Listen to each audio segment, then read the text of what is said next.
When I think we spoke before, it was kind of an idea that we hadn't started doing yet. I was still a pretty new employee. Now I've been here a while, and we have some, had a lot of conversations about what a new policy could look like internally, and have started to kind of craft a direction. We presented that direction to the Transportation Board in April of last year, or sorry, April of this year. And expect to come back probably next month. That's the goal, with some additional details about the process. Essentially, we're trying to do two big things. One, get through the backlog. We have quite a long backlog of requests, yours included. The current process is laid out very detailed in the current policy, and it's just it doesn't work for today's time. It doesn't work for today's interest in traffic calming. It's too cumbersome for us to do all the things that that it's prescribed us to do with all of the interest that we've had in the traffic calming policy or process. So one thing is to make it more efficient. The other thing is also to kind of eliminate the request-based approach. That doesn't mean that we're going to eliminate the requests. All the requests will still be considered and prioritized and studied, but we want to base our traffic calming in the future. Once we've been able to process all the requests, we want to be able to base our traffic calming on data, not necessarily just people who may or may not have time to reach out to us. So those are kind of the goals. But stay tuned to the Transportation Board page. Like I said, we're hoping to bring something back in October to talk some more. Yeah, I do. If I recall correctly, yours is nearing the top of the current list. So hopefully more to come soon. Yep. Thanks so much for your response and for your time and attention. Really appreciate it. No problem. Thank you. We have next here, Michael. All right. Michael Jacobs, I believe, was next. I'm gonna let you unmute yourself. Good evening. I'm Mike Jacobs. I live at 41 Coolidge Street. I was before the board back in June and raised an issue about sight lines when you come out of Coolidge Street onto Winchester Street. It's very dangerous. You cannot see traffic coming in either direction because of how folks park close to the edge of the street. At the time, it was mentioned that folks were going to come out and take a look at that. And I was curious if that had been done and if there was any results of that study.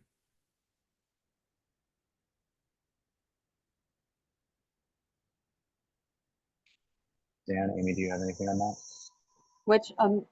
Sorry, go ahead, Dan. I was going to say it's in our queue of studies to do, but we haven't started that one yet. Yeah, similar to the traffic calming list situation is that, there really isn't a process for prioritizing these types of requests. It's been kind of informal, but after the traffic calming policy, the new traffic calming policy is done, that's kind of one of the next big kind of process things to tackle is how to do those processes efficiently, give people, an answer one way or another and determine what can be done in a quicker timeline. So do you have any sense of when you might get to that? I mean, it's a process. Like we have to, we want the process to be clear to the people, and we want people's input on what the process is. So it does take some time. It's going to take, probably months to create the process. And then where your request will fall in the prioritization, I couldn't say that now because we haven't really started creating the process yet. But okay, thank you very much. Sure thing. I think we have one more. Adam Schaefer, I'm gonna let you unmute yourself. Okay, thank you. I'm Schaefer. I live on School Street. I submitted a note. Can you hear me? Oh, we can now. Okay, sorry. Sorry, my microphone's acting flaky. I live on School Street. I submitted a letter to Miss Engels. Sorry, let me just plug this into the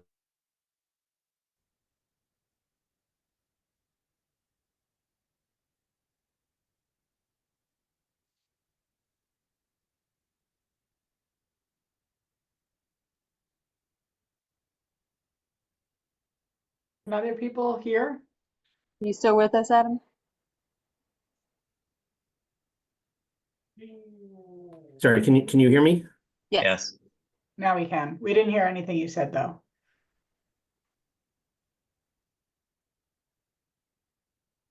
He's muted now.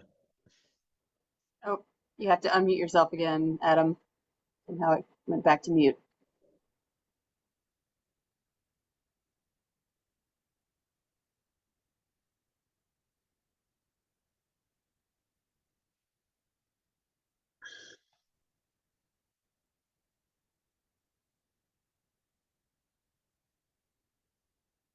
Sorry, can you hear me? Yes. You can? Yes. Okay, sorry. So I live on School Street, and I just have some concerns about the effect of the elimination of the turn lane that we've seen with the construction. Just it's gotten extremely backed up, and we've just seen that it's been obstructing the pedestrian crosswalks, and it's been the degree of congestion has really adversely impacted all of us who live on the block, and it's gotten hard to cross into the crosswalks.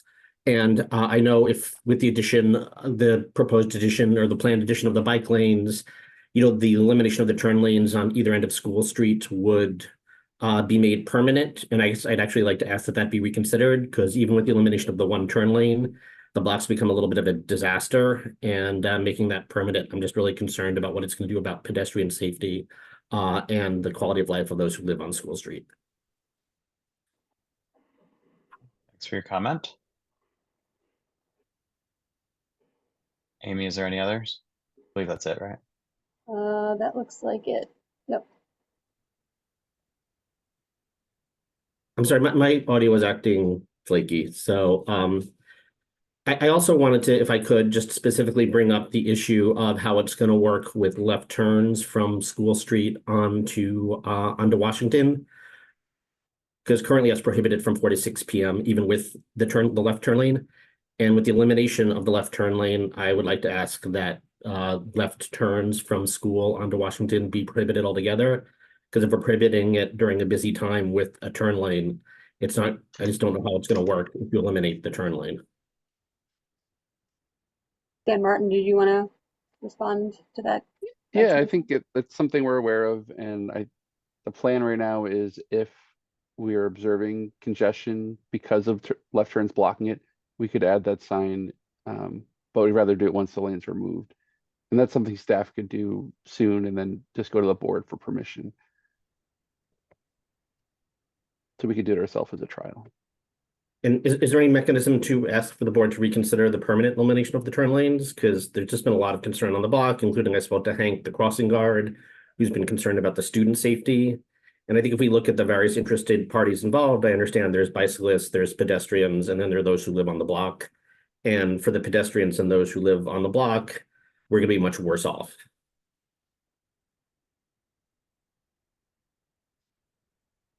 I would say not yeah. at this time. Certainly not on our agenda for tonight or in the immediate future. Certainly we monitor all changes that are occurring and almost certainly in construction areas. So I will note that while the first week was rough, the 3-phase signal at Harvard and Aspinwall and schools seems to be working pretty well, and they're pretty much every day. So there's definitely improvement there. I'm sure that there's signal timing changes that will occur as the town staff observe the intersections on either side. Yeah, it's not in its final condition yet, so and things do settle out with traffic over time. They'll make different choices, so it's hard to really predict what it'll be like in the at the completion of the project at this point. Just as a last question, what was the process of consulting the abutters and those on the block when the decision was made? Because I didn't find out about this decision until I sort of asked about it fairly recently. Were there like public hearings and so forth? Yep, there were quite a few public hearings. It was held at the Transportation Board, multiple meetings. The Pierce School project also touched on the topic. You know, when the Transportation Board was meeting, there were abutter notices that were sent out. Okay, thank you. We do have one more hand that popped up, Jonathan, if you'd like to Sure. take it. All right. Emily Koskin, I'm going to allow you to unmute. Thank you. Sorry, I had trouble logging on. I apologize. I live on Ogden Road, 3 streets south of Putterham Circle, and I walk my daughters to Baker every day, Baker School. The intersection of South and Independence, by the Beep School, there's a temple there too, and by the Beep School, has become more and more dangerous. We were almost hit in the intersection last week. I called the Brookline police. Somebody turned actually from the left lane, not the right lane, but from the left lane through a red light, towards the Putterham Circle while we were in the crosswalk. He did not stop. This isn't the only story. We crossed today actually, and there were cars in the middle of the road who had not stopped it ended up stopping, but they continue to go despite it being a red light. And it's a very wide intersection, but also people are really excited to get to work and run that red light all the time. You guys I appreciate the no turn on red sign, but that is ignored 75% of the time. I know that crossing guards are at a premium, but I don't know. For us to be so, almost hit, and I know that somebody on the street next to us almost got hit 2 years ago. They won't even cross there anymore. I was just hoping that something could be alerted to this crosswalk so that our kids can remain safe. Yeah. Couple questions for our Sure. staff on that. One, is it a high visibility crosswalk? Or is it just the 2 bars? Just the 2 bars. Okay. And is it possible to at least check the site on the no turn on red sign and make sure it's really in people's eyesight when they're making the turn? It's there. They choose to ignore it. Right, but it's possible that they don't see it very clearly from where they are too. Yep, we can look at it, and another neighbor in that area. Not that I'm also- excusing them, but sometimes people think sometimes people think no turn on reds are for the other approach. So, and I don't know if we can put something closer to push on perhaps getting some ladders at that intersection and make the crosswalk a lot more visible. Is it just the crosswalk across South Street, or is it more? I mean, we cross going diagonal, so it's a 5-way intersection, so it's an exceptionally large intersection. 5 streets come in towards that. We go diagonal, but I think it's a very dangerous intersection where people are going really fast, run that light all the time. That's the issue. It's not just the no turn on red. I mean, this guy turned from the left lane around a car who had correctly stopped on red and wasn't turning right. The guy turned from the left lane around us in the intersection. So the issue is people running the light to get through the intersection, turning. I mean, I don't know if I'm scared to say that almost it has to be a human there to stop them, because Lisa does her best at the other end, where the crossing guard for us at Baker on the corner of Beverly and Independence, but it's just a free for all down here.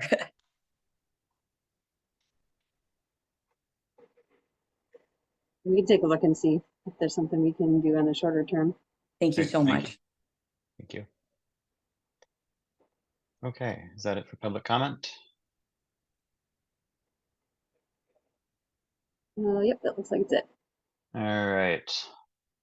So that moves us to agenda item number 3, action on consent agenda. Are there any board members that have any issue with the 4 items that are currently on the agenda? I see meeting minutes from July, daytime resident parking exemption, a livery application, and an accessible parking space. raise your hand or start chatting. Anybody?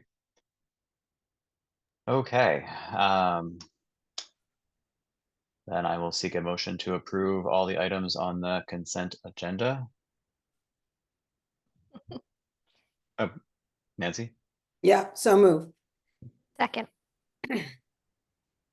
All right. who's calling the Len? roll here? Yeah, there you go. Yes. Jonathan, Yes. Wendy, Yes. Denali, Yes. and Nancy.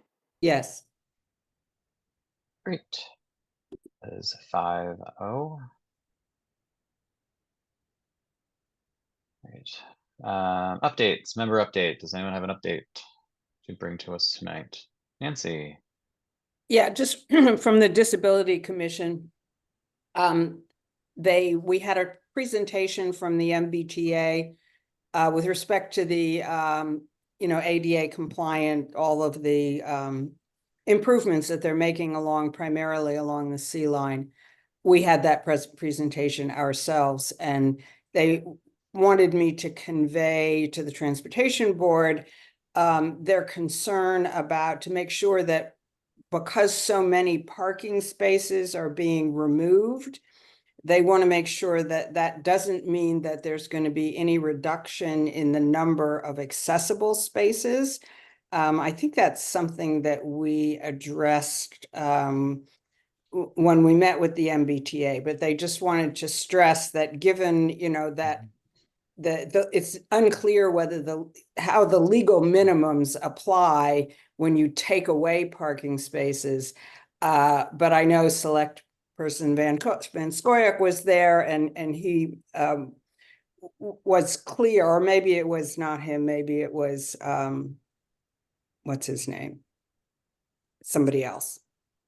Mike Sandman, pointing out that, we don't have to, even if the law says you could take them away because it's normally a percentage, that doesn't mean that you can or should do it, or certainly not that we should. So anyway, they just wanted to make sure that the Transportation Board is aware of the extreme importance of having accessible spaces along the MBTA route.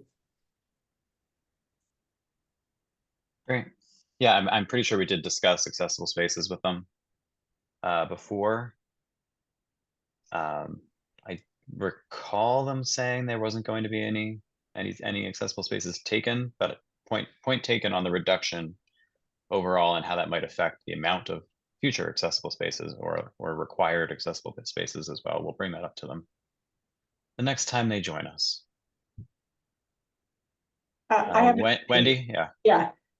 So there's been a lot of chatter. The town staff on the call know about this, and some of it I think is going to be discussed tonight. But the Safe Routes to School Committee, there's been a lot of concern and conversation and kind of complaints to them or concerns to them about just the safety around Old Lincoln School with the Pierce K-5 students going there. So there's been comments about, and I think Amy, this is on the agenda, right? Wanting slowed signs and speed signs, but also about the need for a crossing guard, potentially longer, some issues about cars not stopping for the light to cross Boylston. So just the feeling that there's a lot of parents are feeling very unsafe about their kids doing this walk over to Boylston, and the feeling that there could be more done. I feel their pain as well. I'm experiencing right along with them. So I'm sure we'll have a lively conversation about that in a little bit. Any other member updates? All right, DPW update. And before you guys start, just Brookline Day. I know you guys were out in force there. I saw tons of people around your table there. Great job. I saw Aaron, I saw Sam. It seemed like you guys were talking pretty much from start to end for the entire day. So well done by you guys. It was so packed, it was almost too hard to even get my kid into the bouncy house. So a wonderful event indeed. Okay, I'll go through some highlights from the DPW update. Division 0 was the first one. I just was going to mention the next committee meetings next Thursday, the 26th at 5.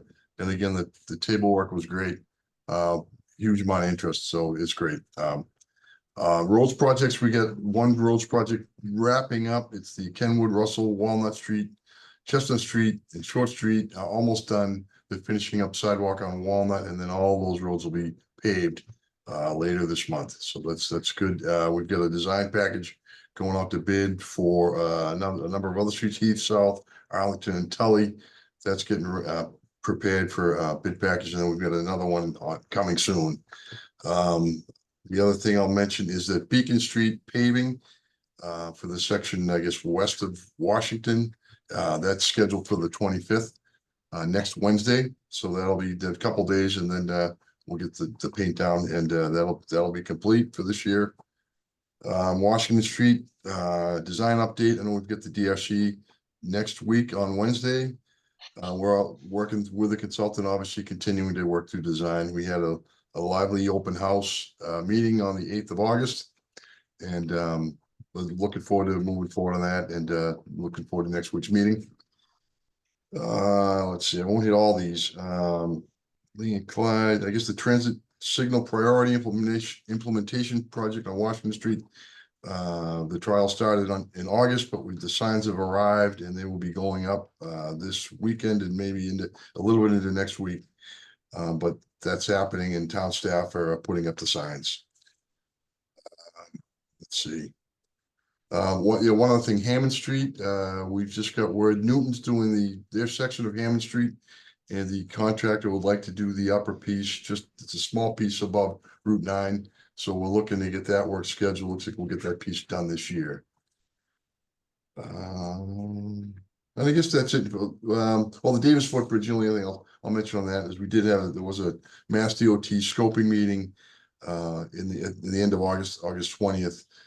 So it's continuing to move forward. We're still hoping to get to be a programmed TIP project, but for now we're at least a recognized project, but not yet funded through the TIP. And that's all I'll put for now. And if you have any questions, me or the staff will be happy to answer them.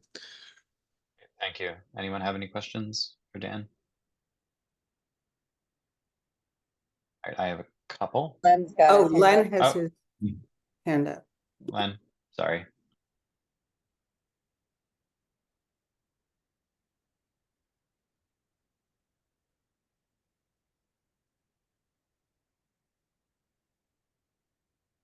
Did we lose Len? I think we lost him again.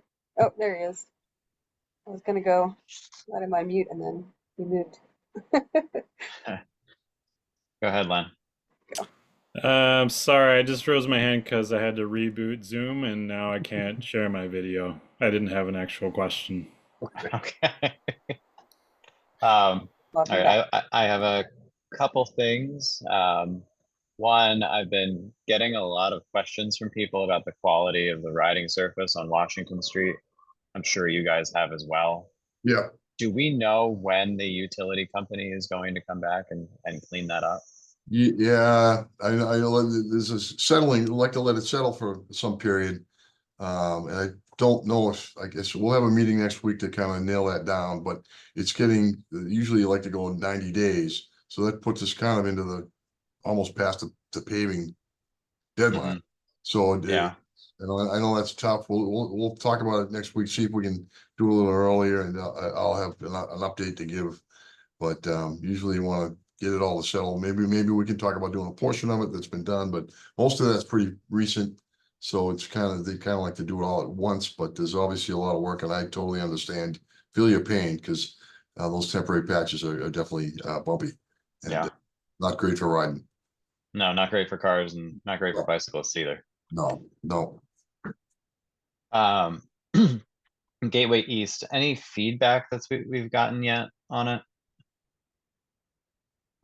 Yeah, Amy, go ahead. Were you, I don't know if Dan stuck around the entire SMAC meeting, Shared Mobility Advisory meeting last night, but I know that they had a little period of open public comment reactions to that, and are intending to do that every month, I think, for a while. Were you able to hear some of that, Dan? Oh, Go ahead if you can add some flavor to what people were talking about. Amy, if you have better sense, go ahead and share what you heard. no, I didn't stay on long enough to hear it. That's Okay, so, yeah, so we're continuing and we'll obviously. Okay. Dan Martin, have you heard anything? I was just checking. So we've received 22 emails via public comment, and in September, we're likely to be coming to the board with an update, our quarterly update. So we'll present the metrics, how the traffic is progressing through the area, queue length, cut through traffic on side streets, if there's any increase compared to historic counts, and we'll also include the public feedback collected to date. And then in October, we're also planning to post the yard signs and have a survey online. So the survey, you can get to it from the yard signs. There'll be a QR code, and the survey, you'll be able to select what type of user you are, whether you're passing through the corridor on a bike or on the bus or through a vehicle.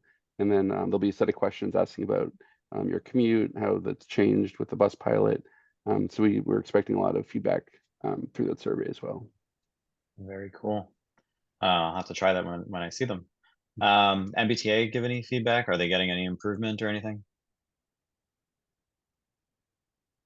They haven't shared that yet. I have got a few emails from users that anecdotally say their ride's better. And that's a start. Yeah. Wendy? That was sort of my question. I can't remember. Will we get MBTA data from the bus, from the time it takes to go through?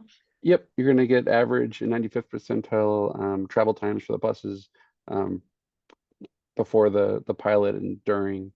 And there's a few other metrics that the MBTA will give about the ride going through. Great.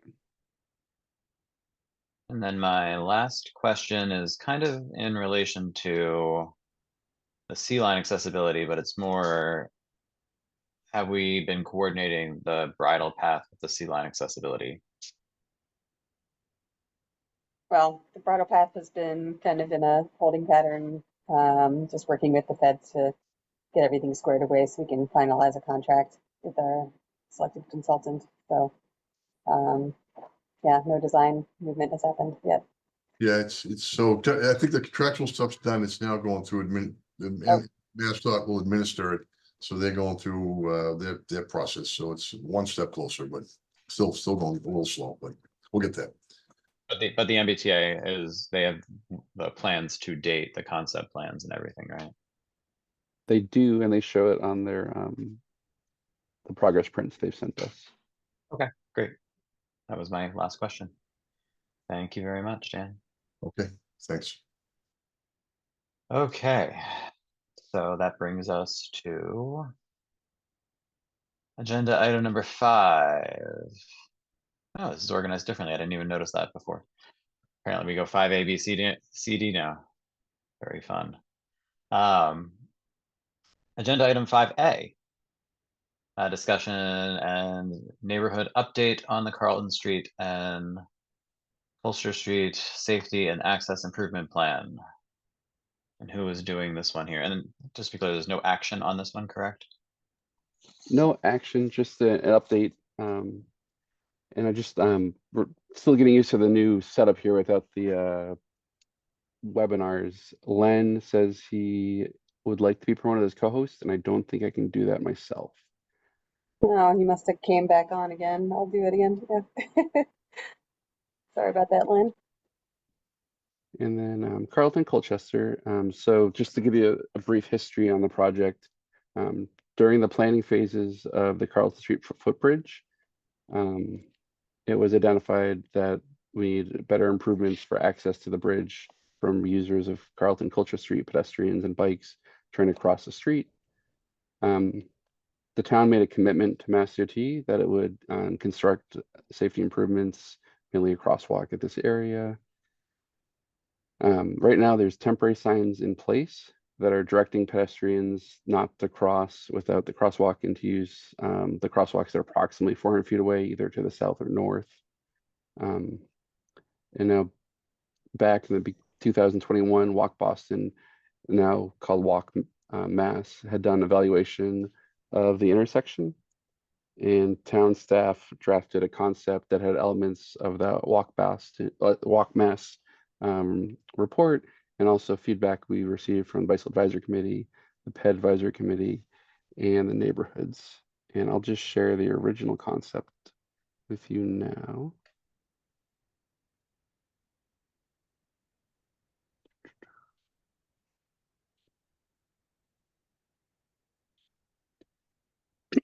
So this is the concept that the Transportation Board had seen in May 2021. It included a raised crossing on the corner. So this is Carlton Street here, and this is Colchester Street, and this is what it's often referred to as the corner. And the Carlton Street footbridge is right here in the south, and then Carlton Street footpath is off to the side here. So this plan called for raising the corner here and providing a raised crosswalk, and then RFBs that could be activated when the push the button. And that was approved by the Transportation Board. And since then, the Carlton Street footbridge has opened.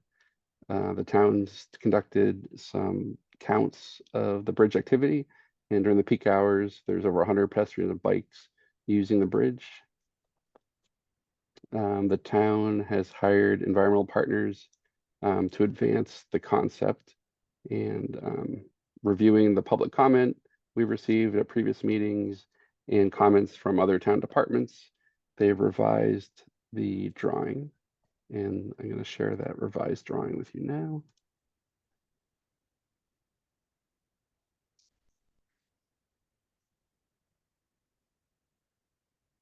Hopefully, I have a lot of screens open. Why don't I see that one?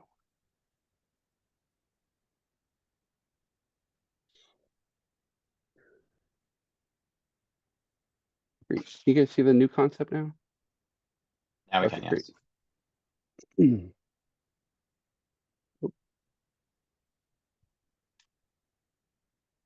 Hopefully it's still visible. You're good. So in this new concept here, it's very similar to the original one. We still have the raised corner here, but they've added speed humps on the approach, and they pulled out this corner. So now the wheelchair ramp is more visible to cars, and pedestrians will have a better view of oncoming traffic. So it's a little bit tighter radius here, and also a shorter crossing distance. And the speed humps will also guarantee that as traffic approaches this corner, they'll be at a slower speed already. And then we've raised the existing crosswalk on Colchester Street at Chapel over here. And that is further traffic calming along the street. And then kind of increasing the scope, we'll also be doing landscaping and lighting improvements along Carlton Path, and potentially at the two crossings as well. And then there'll be some paving on Colchester Street and Carlton, and wayfinding signage in the area to help direct bikes to the different landmarks in the area. So we're reviewing this now, and we're happy to hear feedback and hear any comments from the neighborhood that's also been invited to tonight's meeting. And then the town's hoping to begin construction in 2025, and we'll update the board with any progress along the way. And I'd like to open it up to any feedback you guys have on this change here, or any questions I can answer. Thank you, Dan. Fellow board members, any questions at all?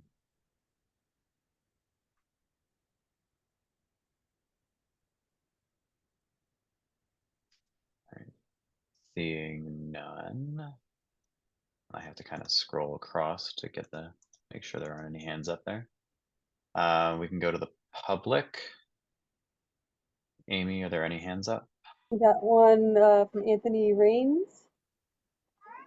You should be able to unmute yourself in a minute, I think. There you go. Okay, can you hear me? Yep. Good. I live at 15 Carlton Street, which is just at the very edge of this slowing organization, and I've lived there for 40 years now. And this curve, even before they built the bridge, has been dangerous. It was dangerous this morning. Something nearly hit me because cars very frequently cross the double line right on the bend. And that's what's the acceleration as they come up Colchester Street and they finish up on the other side of the road on Carlton Street. So it becomes very narrow. And this plan doesn't really address that issue. It addresses it through the slowing, but it doesn't address it through the steering, so that people can still cross that middle line, even if they come around at 30 miles an hour. So that's one of my concerns. If we don't, it lacks something to keep people in lane there, whether it would be very low bollards or something that would be raised off the street level. So that's one of my concerns. The second is, I don't know if anybody's discussed the ambulance, the frequency of ambulances going around that corner, because it is one of the main routes from Boston into the hospital area. And I think, I don't know if that, I assume that somebody's discussed that, because people are going to have to, ambulances are going to have to come down to almost zero on that corner. And I would my concern is that the whole plan in toto is, I hate to use this word, but it's an overkill. That some of it could be done as duplicative, and that the raised platform, I think, could be done. Could be done without, and it could be flattened so that ambulances that need to come around there can come around, as long as stay in lane. And my third issue is the amount of lighting which is going to go into this area. And it's a very green, leafy area, and it'd be a shame to make this into Foxborough Stadium with the lights. So I really have some concern that the lights are at ground level and not above.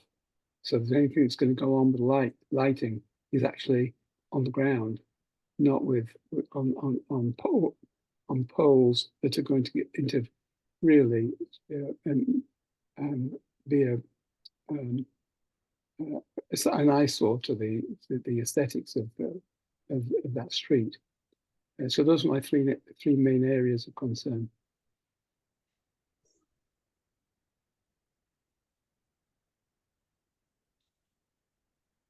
So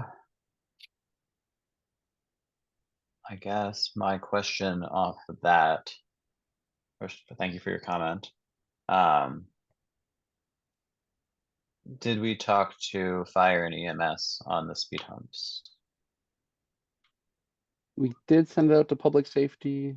So they did get advance notice, didn't hear any issues raised. Okay.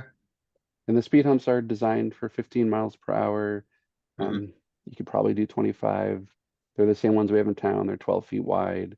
So they're not like a parking lot speed hump. You can still travel over them. And probably shouldn't advertise that 25-mile-an-hour speed. So the issue of maintaining lane compliance, I could certainly see how folks may cut the corner there. That's a hard one to solve in that location. Certainly bollards could do, or flex posts could do something, but they can only be in there for a certain amount of time of the year. So you're still going to have an issue for what, half the year, regardless. It is a very tight intersection, so that depending on the size of the truck, it actually has to encroach over the double yellow there. Sure. So if we were to install flex posts, the trucks would not come down. So the truck turning, or say a fire truck turning in that area, would probably cross the double yellow.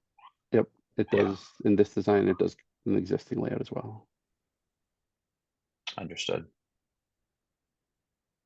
Okay. Nancy. Yeah, so I wanted to follow up on this concern for overkill, potential overkill. I live on Carlton Street on the other side of Beacon Street, but I drive through this area and I walk through this area quite frequently. And outside of, sort of these peak times, there's very little pedestrian and bicycle activity. It seems, it's just normally it's a very, sort of quiet. There's a lot of cars. I won't deny that. But there's not a lot of pedestrian activity, not a lot of people accessing the bridge, at least from what I've seen in the times in which I'm there, which tend to be non-peak times. So I don't have a specific suggestion, but I'm certainly, I understand the concern about the lighting. I mean, this is, a sort of very scenic area. It's a beautiful area. The entrance, here's the entrance to this magnificent park. And it just seems a shame if you're going to load it up with all sorts of signage and, bright lights, particularly if it's, not necessary. So I just urge you to be aware of that. And, maybe at some point, yes, so I don't know what data you have in terms of non-peak hour usage. I'm just saying anecdotally, my experience is off-peak hour, there's very few pedestrians that I've seen. Just keep that in mind. And it is a concern, I think, of the neighborhood that we protect safety, but don't, if it's not necessary, don't do too much.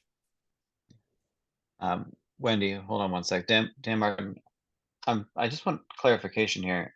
Are there a lot of streetlights going in? I think there's been discussion about adding one on the corner and another here. Bill Smith is reaching out to do a light study to make sure we're meeting the recommended lighting levels for pedestrian crossings. But as currently shown, there's none right now. There's one street light on the corner at Cobra Head. Okay, is that part of the RFP, similar to the ones on Harvard Street, or is it? The RFB will have our standard spotlights. So those Okay. activate only if a pedestrian pushes it. Mhm. So if someone doesn't push it, or if there's no biker, the spotlight won't be on. And I will say about the amount of treatment we're doing out here, if we were to reduce it, I'd say the speed humps are probably an option we could talk about removing if that's something the board thinks might be a better design.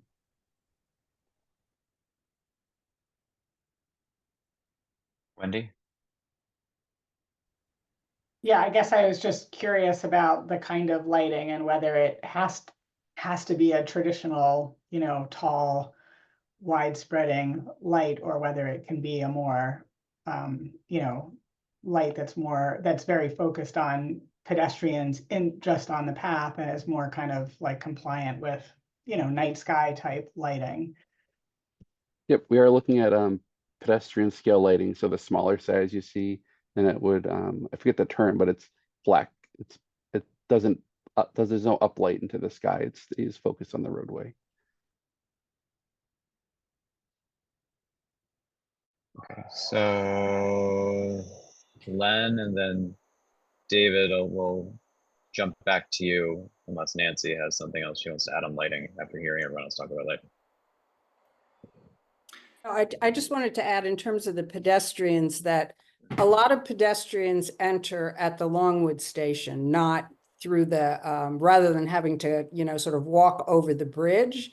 There is a lot of pedestrian activity at the Longwood entrance at the T-stop.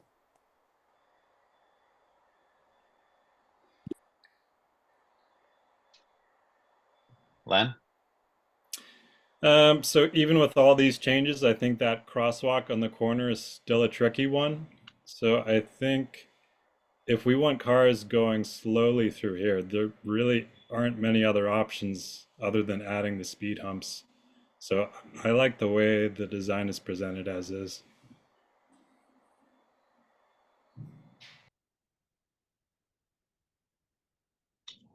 David, give you a chance to chime in.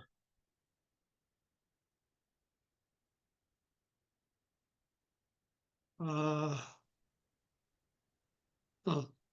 I was unable to turn on my video. That is quite all right. Okay. You're recognizable in any way. Okay, thank you. I wanted to just, well, first of all, I agree. Slowing cars down as they approach this corner is going to be the thing that makes it safest for pedestrians. I wanted to follow up on some of the exchanges regarding to lighting, and once again, it sounds as if, and I'm very happy that staff are paying attention to the report from the Select Board Pedestrian Friendly Lighting Committee, which I helped submit and present to the Select Board, in which they had endorsed in the sense of the general goal to make lighting better for pedestrian. I think as long as Dan says, he pretty much answered that one concern I had, that a lot of the lighting we're talking about is that lower scale lighting for the past. But when we talk about lighting that helps pedestrians, there are two different kinds. One is to light the path along which pedestrians will be moving. The other is to light the crossings so that it's easier for drivers to see those pedestrians when they are in the crosswalk at night. And so I would certainly endorse a light that beams down on the crosswalk that is mounted somewhat higher so that it can illuminate the extent of the crosswalk. But then the rest of the lighting, yes, I would think that lower lighting that relates to the path. And that, by the way, also helps bicycles who are on a path right next to where the pedestrians are walking. So I just wanted to follow up on those things. Thank you. Thank you, David. So Dan Martin, I think what we're hearing here is that we'd like to see what the lighting looks like once it's been put together, and compare that with all the signage that's also being put out here. I am curious a little bit about the one rapid beacon ahead location. That's what, it's got to be 25 feet away from the actual one itself. If we're going to talk about sign clutter, I would certainly say that one might qualify. It's because of the bend. It's hard to see the red flashing beacon as you're coming down Carlton, heading south. And also position it so cars heading north from Chapel can also see it. So we need two, kind of one for each approach, just on that one side.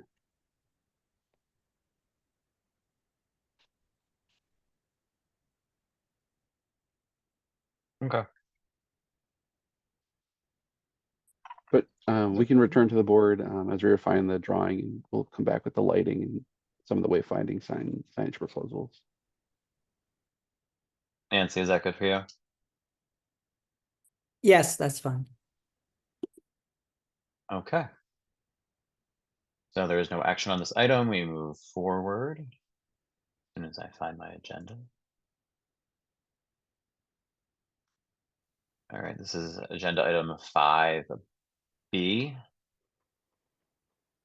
Discussion and action on modifying the traffic rules and regulations to create a 20-mile-an-hour school zone on Boylston Street at Old Lincoln School during the construction of your school. And who has this, Amy? Yep, that'll be me. And yeah, sorry to trip you up with the issue numbering. It's it's kind of a fun. product of our new system for uploading agendas. It's a little more rigid, so that's what it'll look like from from now on.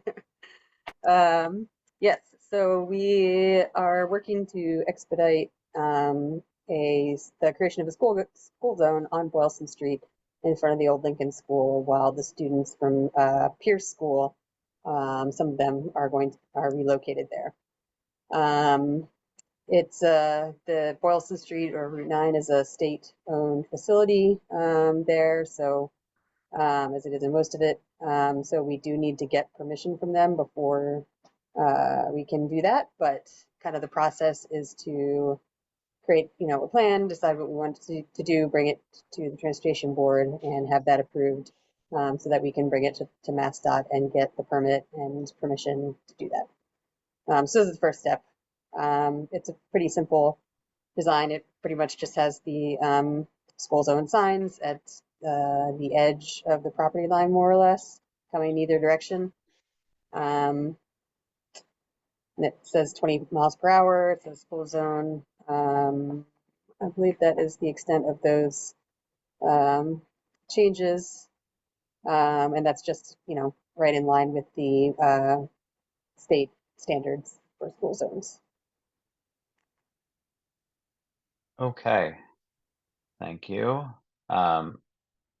Before I reach out to my fellow members, I'm gonna throw a couple things out here as someone who has gotten to enjoy this crossing very recently, a lot.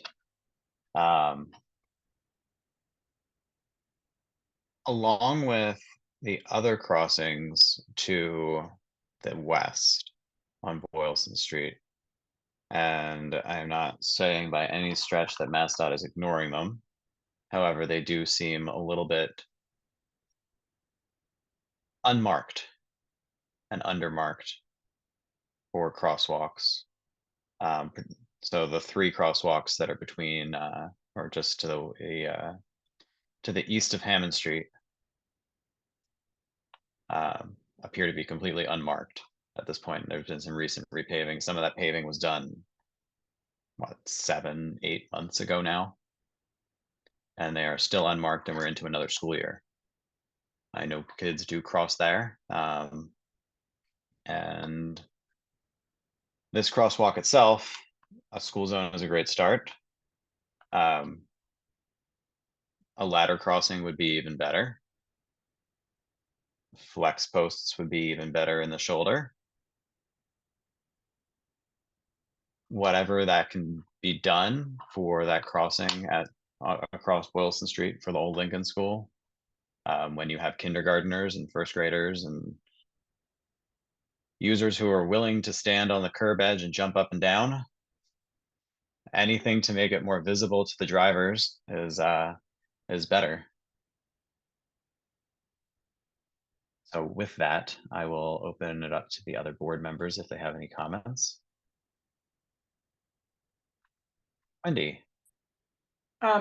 So just 2 other things that have come up from, Safe Routes community is an actual speed sign, showing people their speeds, if that is a possibility. And also there was discussion of, I know there's a crossing guard there at the start and end of school, but not at the end of extended day. So I don't know if it's possible to place somebody there between 5:15 and 6 or something, but it's dark at that time, or it will be soon. And that is, yeah, there's lots of people in the Pierce, lots of kids in the Pierce extended day program. We'll look into both of those. Thank you.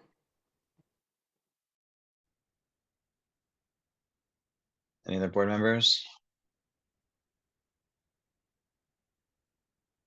Okay, public comment. Would anyone like to comment on the school zone on Boylston Street?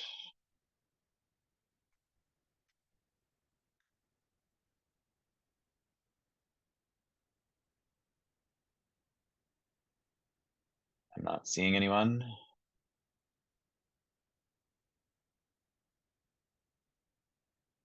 Okay. So I think this will be pretty non-controversial. Jonathan, can I add one more thing? Sorry. Yeah, absolutely. Was just that I know, I think Amy and Dan and Sam saw these, but there was also some pictures that were sent around of parking on the sidewalk, all along the sidewalk, so that the students walking from a corner, on Boylston to the front of OLS were not able to pass through. So I don't know if there's something to be done about that. Maybe notices going directly to the businesses that this is now student area with young students, and that they need to keep cars off of the sidewalks. Yeah, we can look into that as well. Thanks. I did just want to let you know that the whether or not we can put the speed feedback signs is not a change in regulation, so we don't have to like include that or not include that in the vote. You know, we can figure that out later. Yeah.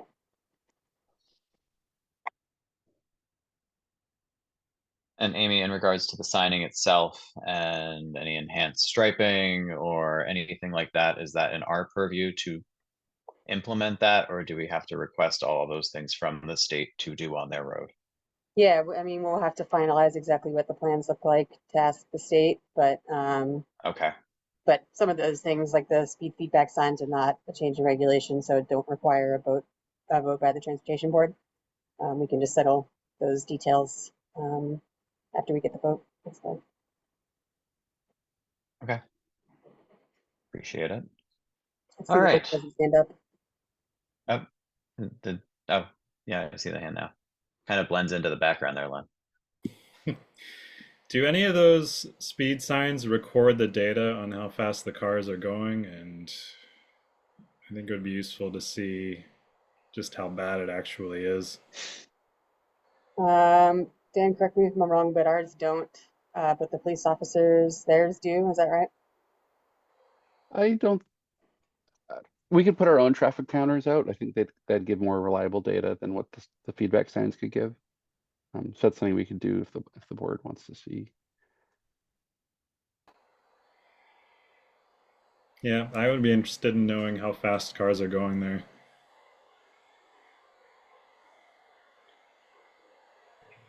And before I bring this up to a vote, just one little anecdote. I've been very surprised to see how many people ride their bike between Washington Street and Cypress on Boylston Street. It's at least I see at least one bicyclist on Boylston every time I walk there. So that was a surprising little thing to notice. Just sharing that one. All right, so I will look for a motion for modifying the traffic rules and regulations to create a 20 mile an hour school zone on Boylston Street at Old Lincoln School that will last for the construction of Pierce School.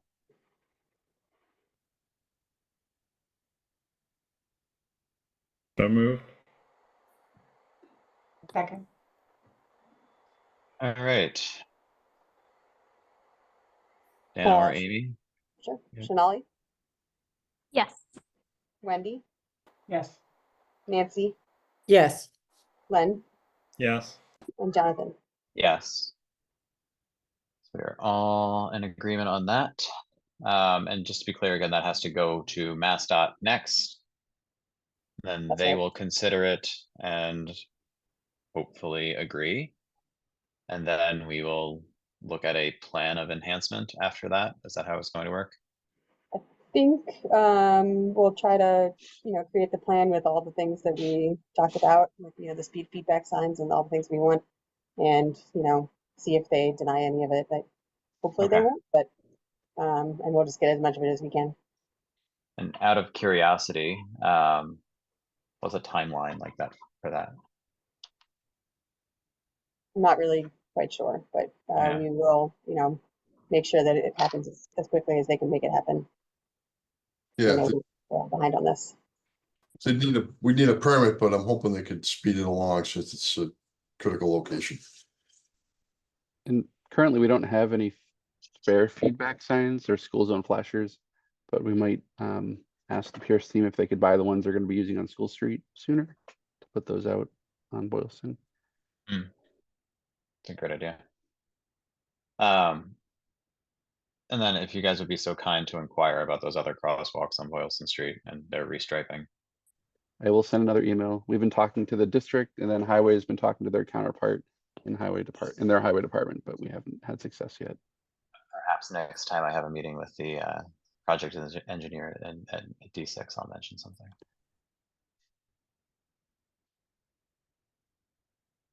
Okay, 5C.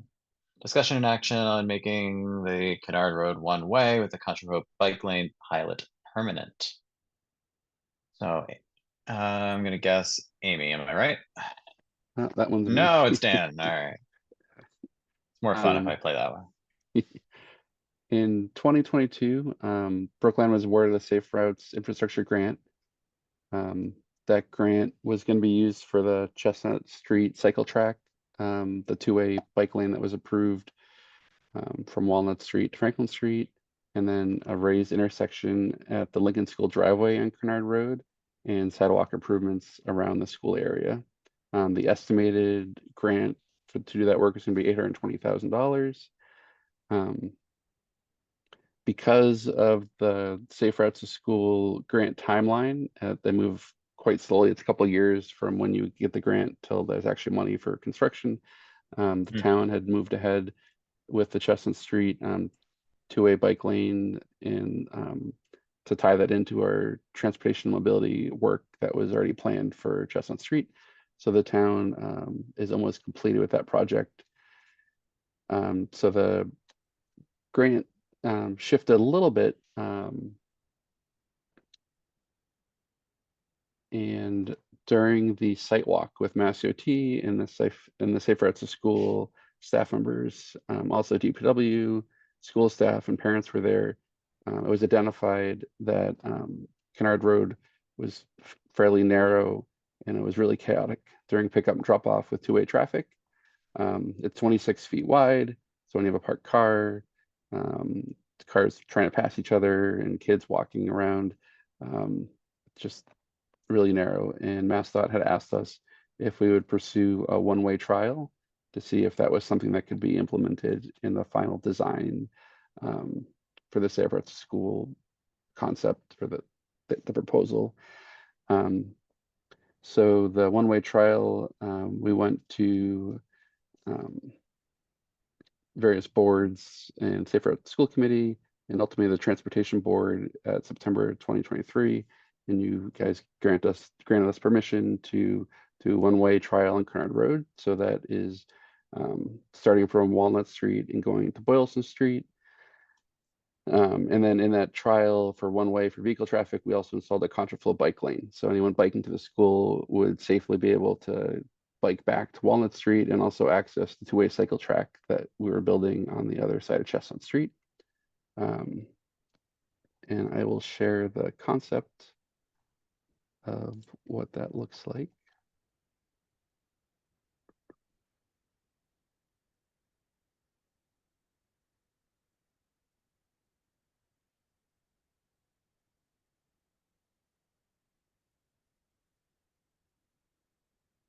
It's hiding in here somewhere.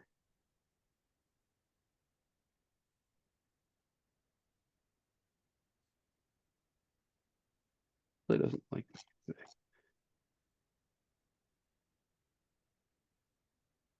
Okay, so here's this was the trial that was implemented, and then the raised intersection that's shown here that's going to be part of the future improvements. So based on your approval, you had asked us to look at some traffic counts. So we did turning movement counts at Walnut and Kennard and Boylston Route 9. And then we also did 48-hour traffic counts on Kennard Road and then on the neighboring streets. So just south of here, or I should say just east of here is Milton Road and Cushing Road. So we had traffic counts on Milton and Cushing. The comparison of the traffic counts before and after didn't really show any noticeable increase of traffic on Cushing or Milton on the neighboring streets. And we saw a slight increase in pedestrian activity. And then the feedback we received has generally been good. We've heard from the principal of the school, the Safe Routes Committee, the Safe Routes School Task Force, the Bicycle Advisory Committee, and also abutters on the street. So based on our observations, the feedback, and the traffic volumes, we would like the board to support making this permanent. And then the Safe Routes to School program can incorporate that into their final design. And if there's any questions from the board or the public, I can help answer them. Any questions from the board?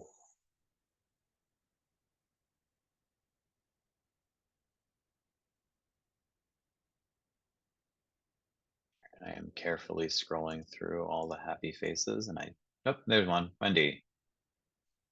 I know I brought this up like a million times, but is there any by the crosswalk on Kennard where you have the stripes for the no parking? Is it possible to put flex posts or something there so people actually don't park in it?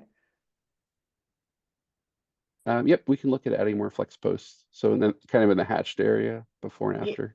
Yeah, well, particularly now that it's one way, it's really the one in front of it because that's the direction the cars are coming. And if people park there, then kids are just walking out, and not unseen.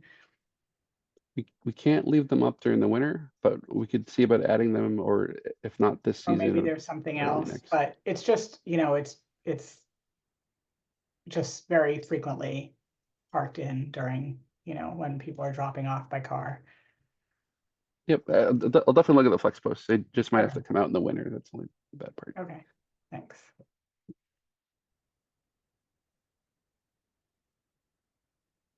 Like we have one hand raised Yep. for the public, if you're ready for that. Yeah. No other board members? Once, twice? Okay, Mr. Grossman, you can unmute yourself, offer your comment. Yeah. Hi there. Perry Grossman. My kids went to Lincoln, and I just want to say, and I was involved in shaping this and talked to a lot of parents and so on about it. And I support it and hope you move forward with it. I've used it myself. I've used the contraflow bike lane, and I think it's great. So thank you. Great, thank you very much. All right, I see no other hands up. I do have one question before we go to a vote. Have we seen any indication that bicyclists are cutting across Route 9 at all as a result of this being there?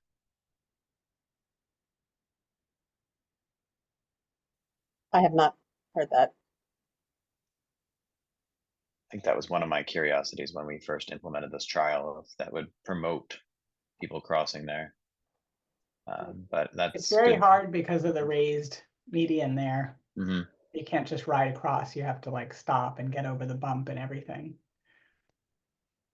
I haven't seen any pedestrians, any bikes crossing there. I have seen a lot of pedestrians crossing there. We're trying to get a crosswalk installed. We've been trying to. Yeah, I think there was get one there like 20 years ago or something. Yeah, I saw that on the aerial. Yeah. And as for bike activity, during our traffic counts, we had done counts in the morning, afternoon, and the evening. There were no bikes that crossed there. We did have 2 bikes in the morning that took a right from Kennard onto Boylston. And then in the afternoon, 1 bike took a right onto Boylston. So, but nobody crossed. Great, thank you. Okay, so I am seeking a motion on making the Kennard Road one-way contraflow bike lane permanent.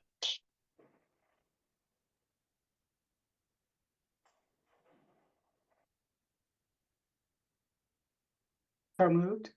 Do I have to restate it? No, you're all set. Is there a second?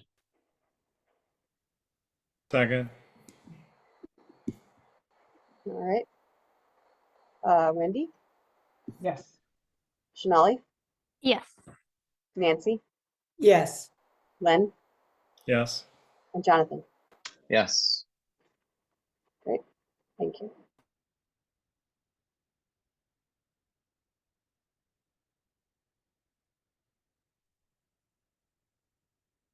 Okay. What letter are we on here? We're on letter D, 5D. Discussion and action on the appointment of a shared mobility advisory committee member. This one should be. So as we do with all the advisory committees, we post publicly about openings on the website, the town website, and the page for the committee. We received an application from Richard Murphy, who many of you all may know, town meeting member, born and raised in Brookline, has been here for over 40 years. and has been very involved in the community and in biking. Yeah, well, you can see all the things in his memo. There's currently 3 vacancies, so this would just be filling one of those for a 3-year term expiring September 1st, 2027. Great. I do not have the memo up yet, so apologies on that. But, Happy to read the things he's been involved with if you'd like to hear that. Town meeting, I said, precinct 16, co-chair of the Friends of Potterham Woods, and a member of the Select Board's Tree Protection Committee. He's also currently serving on the Comprehensive Plan Steering Committee.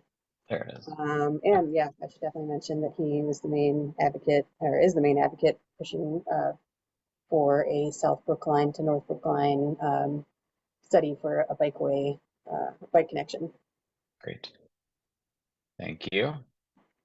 I'm looking for him in our virtual audience here. There he is. Richard, would you like to say something on your behalf? You're welcome to. You don't have to. By all means, if you would like to, go ahead. Be able to unmute in a second. Yep, can you hear me? Yep. Okay. Hi, Amy, thank you. And everybody else. Nope, I just I think my philosophy more these days is I sum it up in one line, is that we'll have peace on the road when everyone has a piece of the road. So basically looking just to basically make our community safer and basically make sure it's safer for everyone. So thank you. Great, thank you very much. Give the board members a chance to offer any comment if they have it.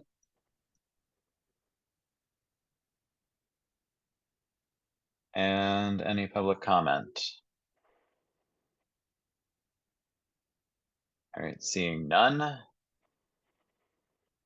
I will look for a motion to appoint Richard Murphy to the Shared Mobility Advisory Committee for a term starting immediately and expiring September 1st, 2027. Is there a motion? So move. Second. Amy? Wendy? Yes. Denali? Yes. Nancy? Yes. Len? Yes. Jonathan? Yes. Excellent. Thank you. All right, I believe that brings us to our last letter of the agenda. And that is a discussion on the Riverway Park shared use paths, bicycle and pedestrian safety. And is that you, Amy? That one is me, yes. All right, take it away. So this is just a discussion, as we say in the memo. The Transportation Board doesn't actually have jurisdiction over the Riverway shared use path, or the shared use path in the Riverway Park, but we all felt that it was important to just bring this topic, but specifically about the shared use path in Riverway Park, but also just generally about shared use path behavior and etiquette in general to the board, because we wanted to hear your thoughts on it. There's certainly, plenty of measures that people can request and suggest out there, and there's opinions on which of those are the best and most effective and safest. So we kind of wanted to have a discussion around that. I also included in the memo some examples from around the region, around Boston, that I think are effective. These are just signs and some pavement markings. I stated in the memo that one of the options that does get brought up sometimes is like speed bumps or something, which can be very effective for motor vehicles and slowing those down. And we might think right initially that the same could be applied for a bicyclist, but in a shared use path, particularly, it wouldn't work out well because it's shared use, and it kind of negates the ADA compliance of a shared use path. and just a tripping hazard for anyone and can cause bicyclists to fall. So that is just one thing I did want to make clear, but I'm happy to talk about any and all ideas that folks have here, and look forward to the conversation. So the results of, before we start discussing, the results of this will essentially get fed to DCR? Is that the? Actually, so the town, I should say that the town does own and operate this part. So it Okay. is up to us to decide what Okay. to do. We are more or less going to pursue doing signs at first. If that's the only thing that we do, it remains to be decided, but that'll be the thing that we implement first. Okay. My other question before I open it up, and this is very specific. What is the width of the path currently? That is a good question. And I don't know the answer offhand. Dan, do you? I don't, but I can check. It's pretty wide. 20? I'd guess 20. Not a narrow path. It is wide. Yeah, I don't know. That is a good question. Definitely well used. I believe it's going north it's a bit of a down incline, so I'm sure folks do get gathering some speed. Yeah, I'm just curious if it's wide enough to stripe. Which section do you want like me to to check? segregate the modes? Is that what you're Or getting at at? least the directions, right? The directions. Which section? The part Near- leading up to where REI is and stuff, right before Park Drive.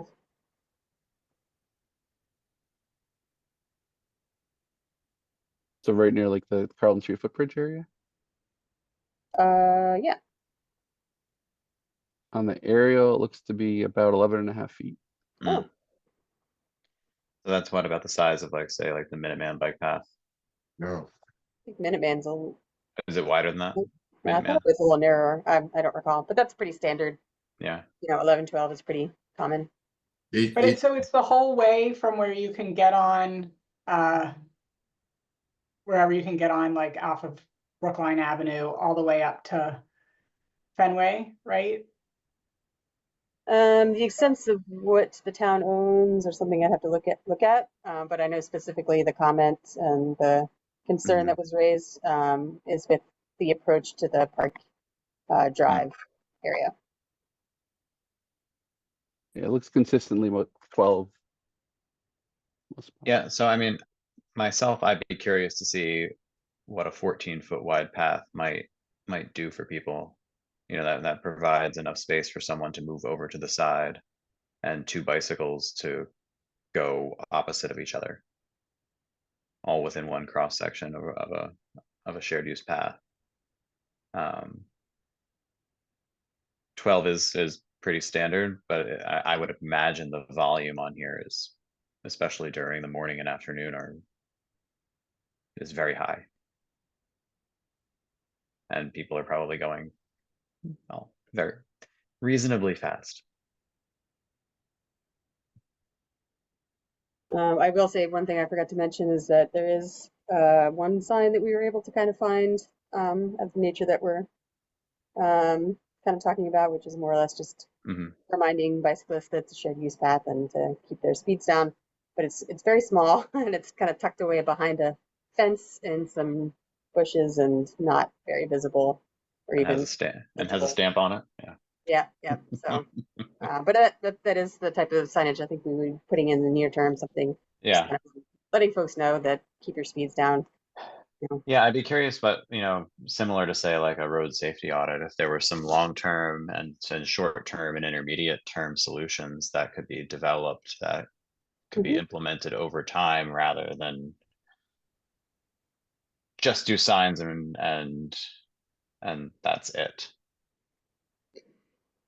If you're going to do signs, I would suggest bikes yield to pedestrians. I think gives them more specific guidance because they know it's a shared use path. I mean, they can see that there's pedestrians. So you're not giving them anything new. But, you know, if you tell them specifically bikes, you have to yield to pedestrians, that might help. Certainly. Are there any kind of like bikes reduce speed signs, you know, like sort of indicating that they should slow in this area? So any signs that I just lost connection to my drive, I think. Oh no, there we go. Any signs that we would put on would be kind of created in-house, not standard.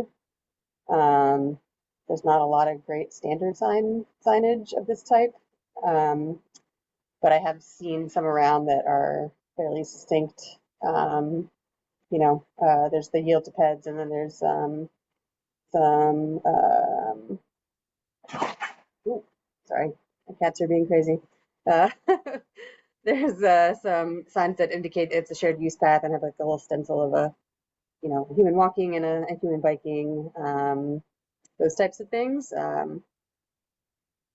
Obviously, you don't I want it to agree be too with busy. Nancy. Everybody there knows it's a shared use path, so I think that's true. But yeah, it seems I like suspect it's maybe a if we could reminder. actually direct people to Yeah, slow, you know, like just to say like slow zone, bikes must reduce speed or sure. something that directs people to slow.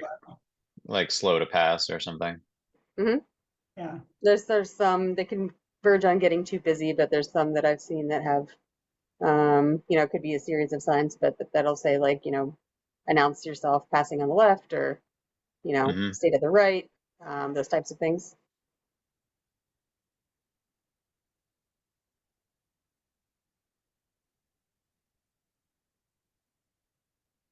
Len, Shanali.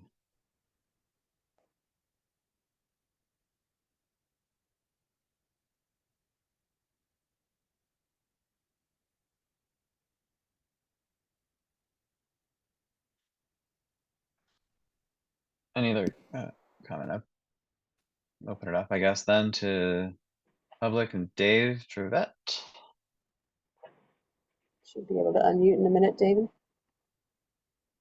Okay, I think I'm unmuted now. Yep. David Trevette, Chair Pedestrian Advisory Committee, speaking for myself, and I don't want to speak for the Bicycle Advisory Committee, but they discussed this. Mitch Heineman had come up, I suppose he sent them to Amy, a variety of signs that he had come across, whether it's specific speed limits, but the tone of that meeting was, people, please be nice to each other and respect each other. And so something, and the concern from residents who have written to me for the Pedestrian Advisory Committee, expressing grave concern about almost being run down by bicyclists on that path. Somehow, if there could be a message that says, this is not a speedway. This is, after all, parkland, and parkland should not be thought of just as a commuting route, but as pleasant, enjoyable space for everyone. And so that's a message, not just a harsh, you know, yield to peds. I think, you know, for a bicyclist who's speeding along, yield to peds, maybe just swerve to the left as you zoom past them. That's, you know, I didn't have to yield. They weren't in my way. That wasn't a problem. So something that communicates that message of let's all live together and enjoy this space would be very helpful. And I'm thinking a conversation with Parks and Open Spaces of seeing what would resonate both with what this board is responsible for and with what Parks and Open Spaces are trying to do with these incredible assets of the town. I think there's a meeting ground here, and if we can figure out a way to get the message across. And another was, of course, actual markings on the path in terms of go slow, enjoy the space, something like that. So anyway, I thought it was a good discussion. There wasn't a specific solution or anything they came up with, and we have not had a chance to consider this at the Pedestrian Advisory Committee. But I thought that there was that be nice to each other. Somehow that's the message we want. Thank you.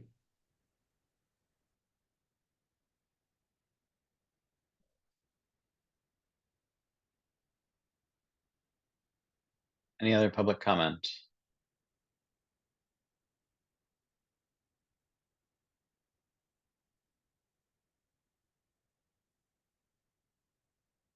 All right, turning it back to the board.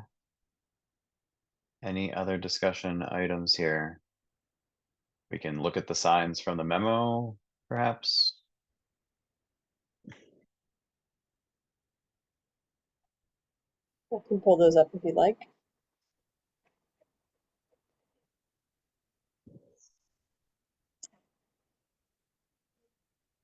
Just closed it. Hold on one sec.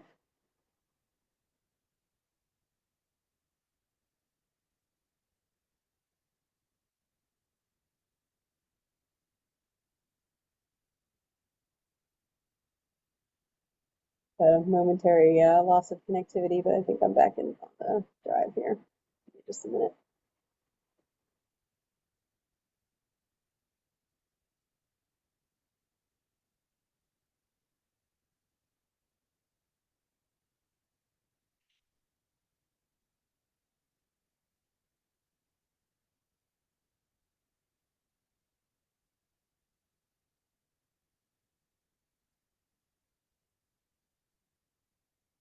I have them pulled up if you, oh, There we go. Can you see that now? Mm-hmm. So here's one. This one's pretty common. You see I mean, it. that feels very straightforward, but I'm not sure if that's the message we're trying to get across. Sure. Right? We want them to go slower, not necessarily yield to pedestrians. Yeah. If I'm picking up on like what David said, So this it's one's more of probably a sharing than a yielding. You know, don't zoom by it at 18 miles an hour. Yeah. Can you see the second one that I pulled up? Not yet. Oh.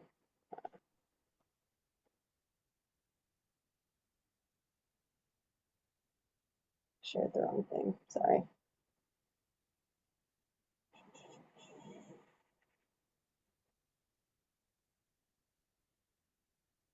So those are, I think this one's from the Harvard area, maybe. I believe. That does seem closer. Yeah, that does seem closer to what we're looking for, although wordy. I don't have any pictures, but I recall that Minuteman used had, maybe still have, like a series of small signs that have different messages, like kind of along the lines of what David was talking about. You know, share the space, stay to the right, pass on the left, go slow, respect each other, so on and so forth. And so that way, it's not too much information at once. You know, the sign is verging on being a little bit too much to, you know, to notice as you're biking by. So that could be an idea.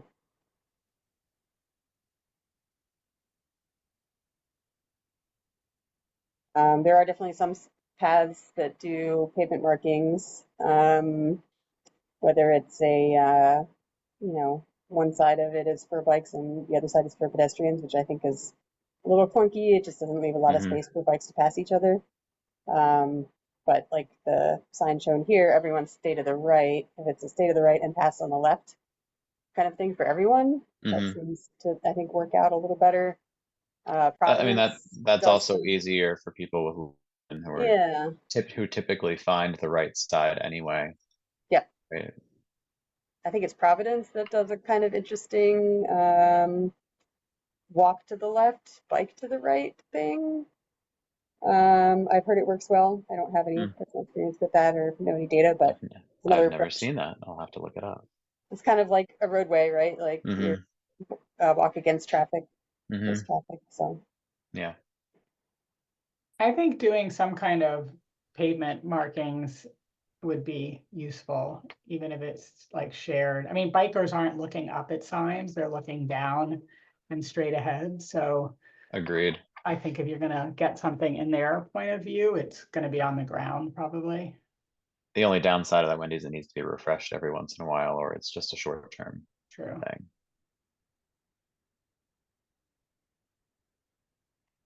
Trying to open some markings on the Esplanade. My computer's being weird. There we go. I mean, my problem with the pavement markings is aesthetically, it's sort of, it's very intrusive in terms of the, you know, sort of park-like country feel, that it's not a road. You don't want it to look like a road. Right now, it's just sort of kind of blends in with the landscape. Mhm. Yeah. I mean, So it the doesn't have to be a solid line, Nancy. It could be a skip line. It Yeah, should be I mean, it's a just, little less obtrusive. yeah. It could be artful, you know, maybe we could find a way to kind of make this a bit of an art installation so it's actually pleasant to look at too. I'm not sure. Yeah, I saw some people doing some sidewalk art over on the corner of Harvard and Washington today.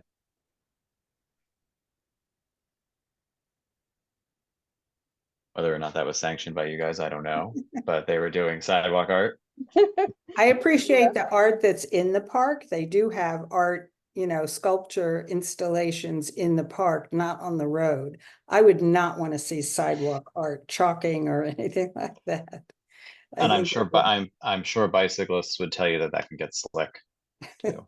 So typically the stuff has a high friction course to it, and we couldn't just put any paint down.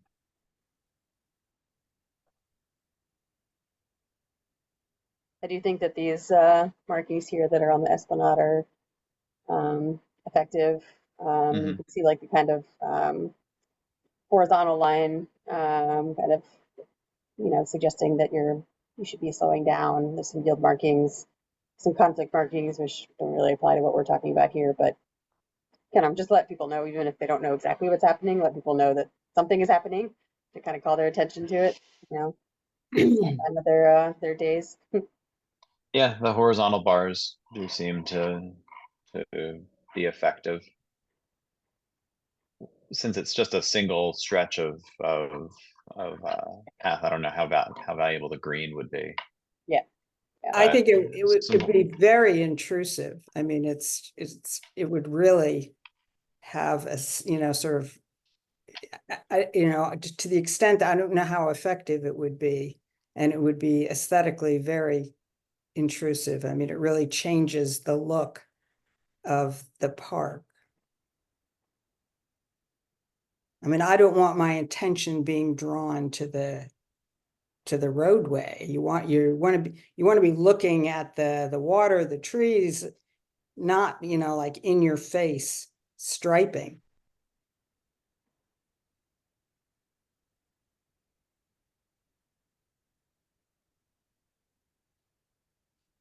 So I think, just bring this back for a sec, I think if we saw a few options, maybe one or two pavement line layouts, one or two sign layouts, and perhaps something longer term, whether it's taking the worn out grass that's on the outside and putting stone dust down, or actually physically widening the path, or what have you. That kind of suite would give us something to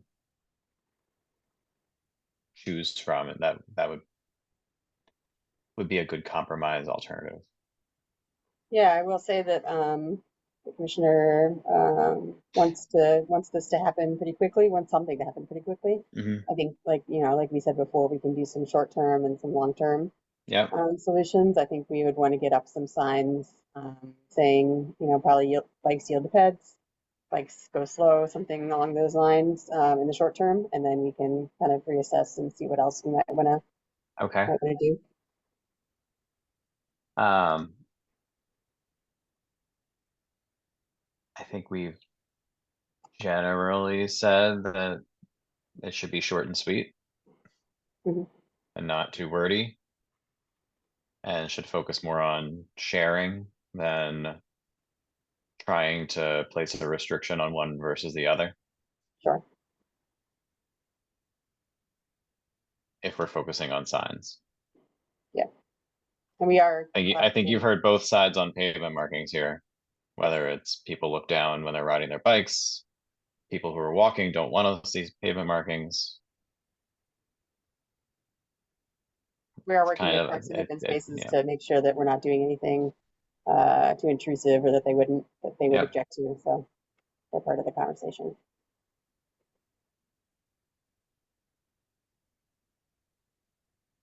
Great. Any other comments?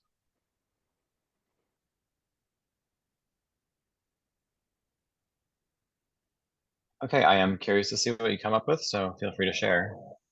Will do. I am gonna have to look up that one from Providence at some point. Was it in Providence or is it just in Rhode Island somewhere? I believe it might be a Rhode Island thing in general. Okay, I will have to look. Presentation at a Trails conference a while back. Okay, I'll have to take a look at that. Yeah, interesting. All right, I believe that ends our agenda in number 5. Yes, it does. All right, so we have number 6, other business. Is there any new business that needs to come up right now? I assume the green line's coming back to us at some point soon. And it is sanctioned art on the sidewalk. The commissioners approved. It's through planning. Oh, I had no doubt. I mean, they were working pretty hard there. I was just joshing you a little bit.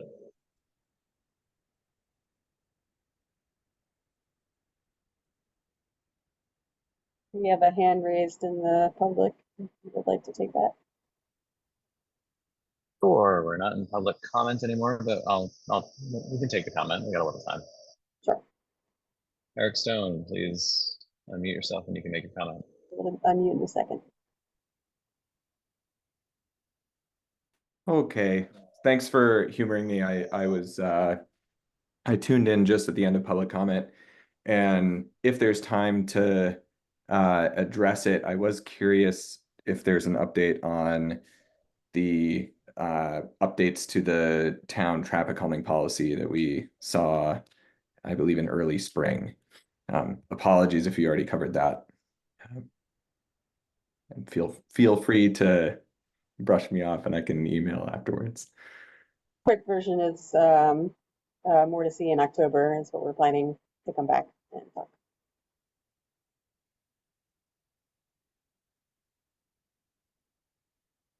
Great. And then again, are we planning on seeing the MBTA again before the end of the year? I believe so. We kind of the next item on the agenda with them for the C branch stuff is having a joint meeting with the subcommittees, more or less, the advisory committees of the transportation board. As I think someone said before, yeah, they just met with they just presented to the disability commission, and so yeah, want to work with them to have a joint meeting with those committees. Cool.